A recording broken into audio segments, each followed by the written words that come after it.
Halo anak-anak, apa kabar semuanya? Pastinya dalam keadaan saya saja. Hari ini kita tetap melanjutkan pembahasan kita ya. Beberapa hari lagi kita akan melaksanakan penilaian akhir semester ya. Tingkatkan lagi semangat belajarnya ya supaya kenapa? Supaya nilai kalian bisa lebih bagus ya. Supaya kalian bisa naik ke kelas 4 ya. Kalau semuanya nilainya jelek, gimana nih ya? Kalau nilainya jelek, kemungkinan kalian akan naik ke kelas 4 ya. Karena kelas 4 itu masuk kategori kelas atas, jadi yang bisa naik ke kelas 4 yaitu anak-anak yang sudah mampu ya. Kalau semuanya nggak mampu, artinya nilainya kecil, berarti dia tidak layak untuk naik ke kelas 4. Maka dari itu tingkatkan semangat belajarnya ya, pelajari buku-bukunya ya, pelajari apa saja yang sudah kita pelajari, latihan-latihannya juga dibaca lagi, diulangi lagi ya. Kalau semuanya ada pertanyaan atau ada pelajaran yang kurang tahu, kalian bisa tanyakan ke teacher Mikael lewat WA ataupun bisa kalian tanyakan ke orang tua kalian masing-masing ya.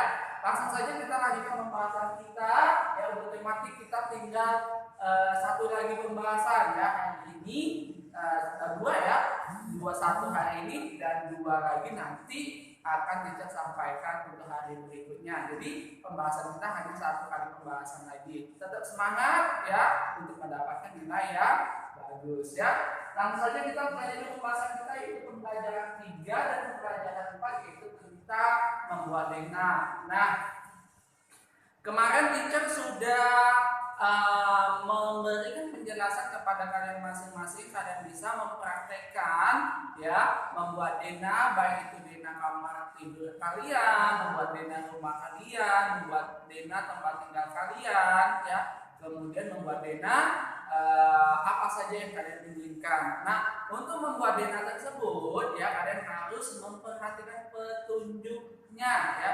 Kemarin sudah dijelaskan petunjuk bagaimana sih cara membuat denah di pembelajaran 1 dan pembelajaran 2 ya. Terutama yang perlu kita pahami untuk membuat denah yaitu adalah arah mata angin terlebih dahulu ya. Arah mata angin ya kemarin sudah dijelaskan di pembelajaran sebelumnya ya. Ada utara, ada barat, ada selatan, ada timur ya. Kemudian ada BL yang artinya adalah barat laut, kemudian TL artinya timur laut, kemudian BT artinya barat daya, kemudian TG artinya tenggara.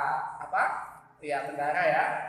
Nah, ketika kita ingin membuat denah ya, baik itu denah rumah kalian ataupun denah tempat kalian tinggali, denah sekolahan ya, kita harus memperhatikan terlebih dahulu arah mata angin ya. Arah mata angin kita dari mana sih ya, baru kita bisa membuat denah tersebut ya. Nanti kalian bisa praktekkan membuat denah di rumah kalian ya. Nah, bisa minta bantuan atau bimbingan orang tua kalian ataupun kakak ataupun adik kalian di rumah ya.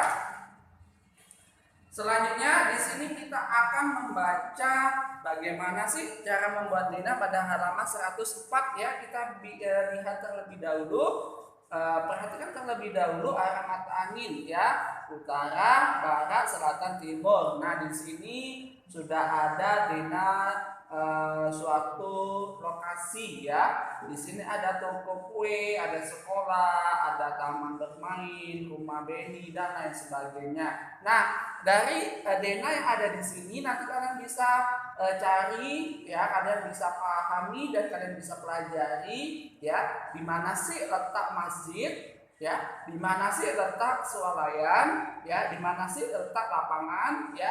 Nanti kalian bisa memahami dan bisa mempelajari dari gambar ya yang ada di buku kalian masing-masing ya.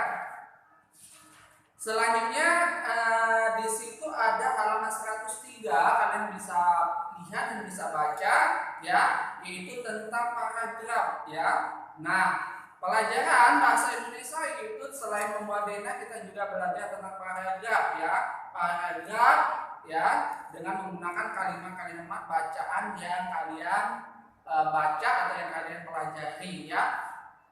Gunakan setiap kalimat dengan pikiran pokok ya. Jadi kalian dapat membuat 4 paragraf ataupun bisa lebih ya, sesuai dengan pengamatan ataupun sesuai dengan bahan yang kalian pelajari ya. Di sini ada tentang sekolah Nina mengikuti perkemahan akbar siaga. Nah, nanti kalian bisa melanjutkan ya, membuat paragrafnya ya, dan menggunakan bahasa kalian sendiri ya. Silakan nanti ditulis sebagai bahan latihan di rumah, tulis dengan tulisan yang bagus, yang baik dan yang benar ya. Jangan banyak coretan ya, jangan banyak kotor ya, jangan sampai bukunya hitam ya.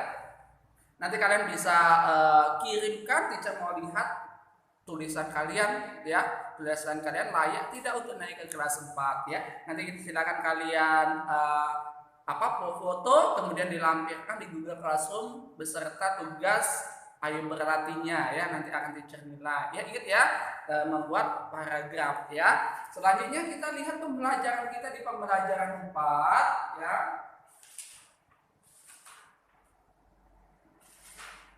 Ya, oke, pembelajaran 4 di situ di halaman 109 sama saja itu tentang mempelajari Dena. Nanti kalian bisa memahami sendiri ya, memahami sendiri. Di sini ada Dena sekolahan. Di tengah-tengah Dena ada lapangan upacara atau lapangan olahraga ya. Ada ruang 1, ruang 2, ruang 3 dan ruang selanjutnya. Nah, teacher mau tanya ya, di sini di belakangnya ada keterangannya. Ruang 1 itu meliputi adalah perpustakaan, ruang 2 adalah ruang komputer dan lab IPA, ruang 3 adalah ruang kepala sekolah dan seterusnya.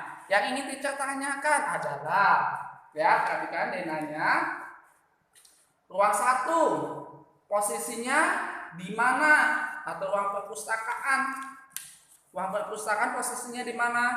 Ruang perpustakaan itu adalah bagian timur dari lapangan upacara olahraga ya. Kalau semuanya ruang 8, ruang 7, ruang 6 di mananya teacher? Berarti bagian barat dari lapangan upacara atau lapangan olahraga ya. Nanti silakan pahami ya. Kalian bisa baca, bisa pelajari cara bagaimana sih cara membaca dan membuat suatu Dena. Nah, nanti sebagai bahan latihan kalian bisa mempraktekkan di rumah sendiri membuat Dena ya. Nanti silakan dilatih, dikerjakan di rumah. Bisa tanya ke teacher Mikael kalau semuanya kalian mendapatkan kendala, ataupun bisa tanya kepada orang tua kalian ataupun kakak dan adik kalian ya.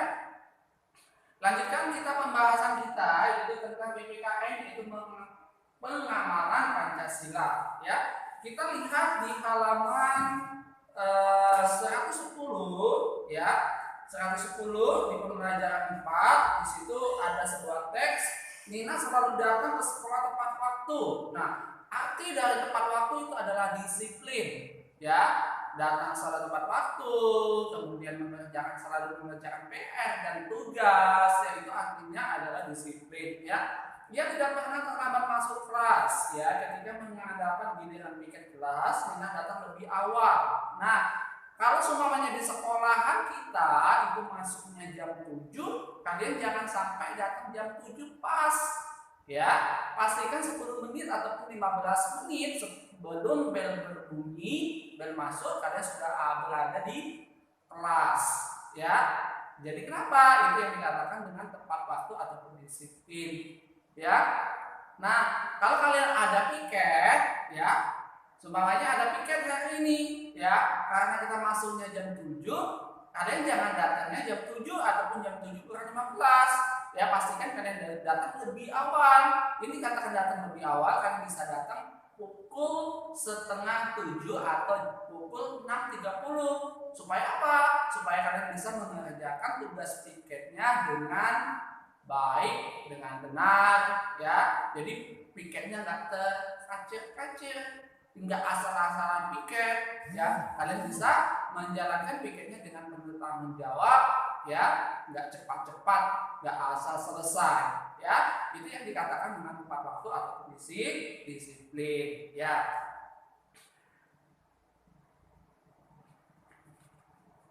Aturan sekolah diberlakukan secara adil ya. Jadi aturan sekolah itu diberlakukan secara adil, tidak hanya kepada siswa ya, kepada seluruh warga sekolah kita harus mentaati peraturan ya.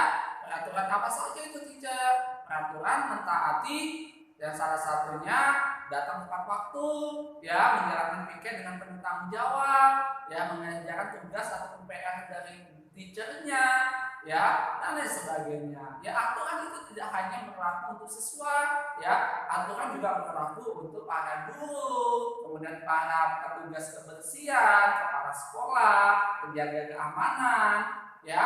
Jadi setiap warga sekolah ya itu memiliki aturan yang harus dijalankan dengan penuh tanggung jawab, ya.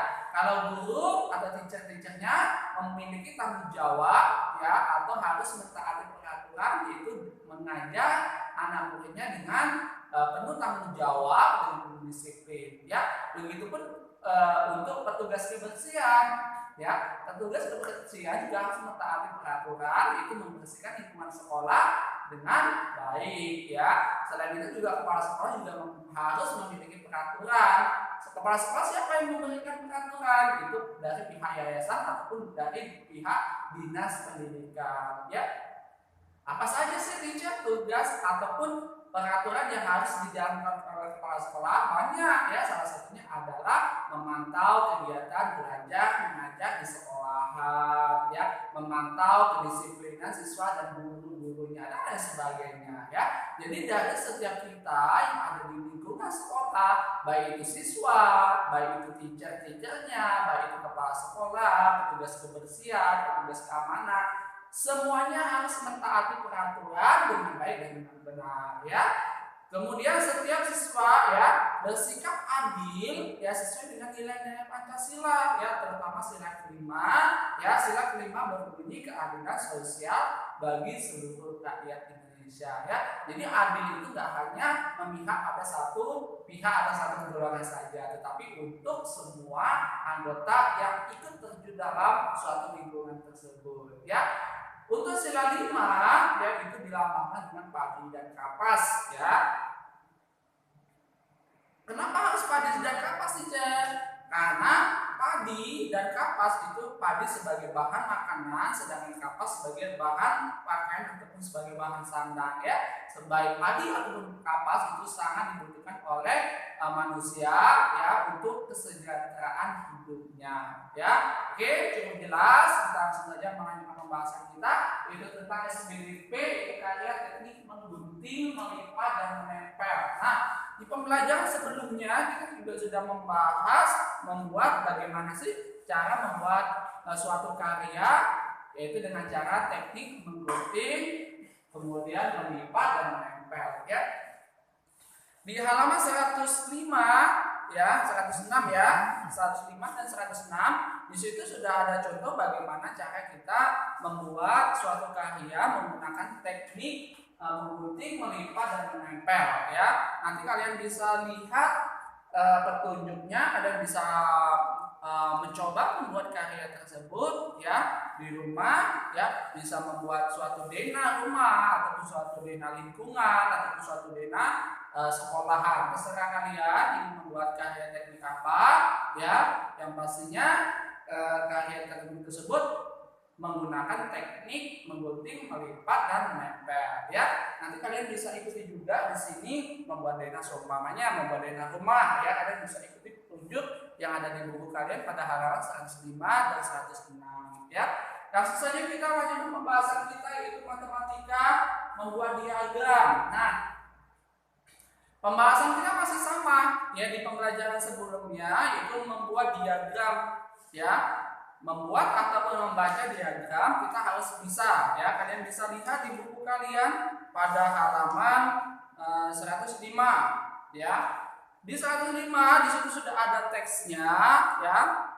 Nanti kalian bisa baca sendiri, ya. Tempat apa saja yang terdapat pada dena yang kamu buat? Apakah dena tersebut sudah lengkap? Coba tuliskan tempat di sekitar rumahmu tersebut di dalam suatu tabel.